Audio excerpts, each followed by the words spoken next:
Where are the most toxic places on Earth? Well, this is Love Canal, one of the most toxic places in the entire world.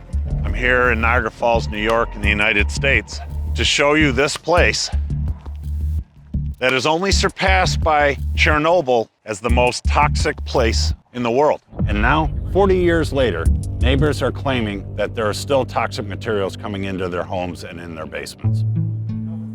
As part of this film, we were invited by some people that live in these neighborhoods to see what's inside their basements and in their front yards. And what we found, quite frankly, was shocking.